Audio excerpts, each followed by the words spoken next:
എനിക്ക് പറ്റിയ അബദ്ധം കരാമുള്ള കൂട്ടുകാർക്ക് പറ്റരുതെന്ന് വേണ്ടിയിട്ട് മാത്രമുള്ളൊരു വീഡിയോ ആണ് കേട്ടോ അത്. നമ്മൾ കരാമ സെൻറ്ററിൽ എന്താ ഈ സ്കൂളിൻ്റെ സൈഡിൽ കൂടെ പോയി കഴിഞ്ഞിട്ടുണ്ടെങ്കിൽ കരാമ സെൻറ്ററിലുള്ള ഒരു ബ്യൂട്ടി പാർലറിലുണ്ട്. ഞാൻ കളർ ചെയ്യാൻ വേണ്ടിയിട്ട് ഹെയർ കട്ടിന് വേണ്ടിയിട്ട് അവിടെ പോയി എന്ന് പറഞ്ഞു കഴിഞ്ഞാൽ പോയി പെട്ടു. ഇതാണ് ആ ബ്യൂട്ടി പാർലർ, നസ്മത്ത് ജമാൽ. അവിടെ മൊത്തം ഫിലിപ്പീൻസാണ്. അവർക്ക് ഭാഷ അറിയേയില്ല. ഞാൻ അവരുടെ അടുത്ത് പോയിട്ട് ഞാൻ എൻ്റെ ഹെയർ കട്ടിൻ്റെ കാര്യം പറഞ്ഞു, ഹെയർ കളറിൻ്റെ കാര്യം പറഞ്ഞു. പക്ഷേ അവരെന്താ കേട്ടത് എന്താ പിടിച്ചതെന്ന് എനിക്കറിയില്ല. അവിടെ ഒരൊറ്റാൾക്ക് മാത്രമേ ഇംഗ്ലീഷ് അറിയുള്ളൂ, റിസപ്ഷനുള്ള ആൾക്ക്. ബാക്കി എല്ലാവരുടെയും ഭാഷ ഞാനിതാ കേൾപ്പിച്ചു തരാം.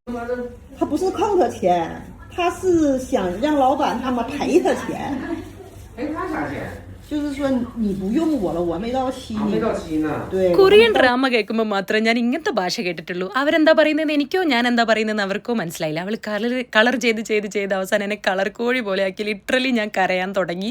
കാരണം എനിക്ക് സങ്കടം വന്നിട്ടുണ്ടല്ലോ. എന്നെല്ലാം കൂടെ അവരെ മാറി ഫിലിപ്പീൻസിൻ്റെ മാറി തന്നെ ആക്കി തന്നു.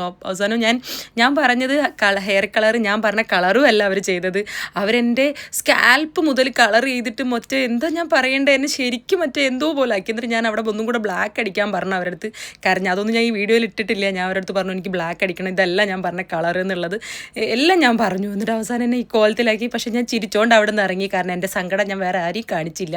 അവിടെ നിന്ന് ചിരിച്ചോണ്ട് ഇറങ്ങി. പക്ഷേ വീട്ടിലെത്തി കഴിഞ്ഞപ്പോൾ എൻ്റെ ഹസ്ബൻഡിൻ്റെ അടുത്ത് നിന്നൊക്കെ നല്ലോണം കേട്ട് കളർ കോഴി പോലെ ആക്കി വെച്ചിട്ടുണ്ടല്ലോ. ഞാൻ പറയുന്നതൊന്നും അവർക്ക് മനസ്സിലാവുന്നില്ല. അവർ പറയുന്നത് എനിക്ക് മനസ്സിലാവുന്നില്ല.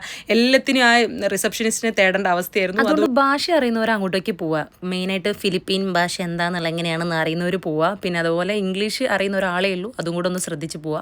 പിറ്റേ ദിവസത്തെ എൻ്റെ അവസ്ഥ ഇങ്ങനെയായിരുന്നു, ഹെയറിൻ്റെ അവസ്ഥ, ആ സെറ്റിങ്ങൊക്കെ കഴിഞ്ഞപ്പം. അപ്പോൾ അത് ഒന്ന് ശ്രദ്ധിച്ചാൽ മതി കേട്ടോ.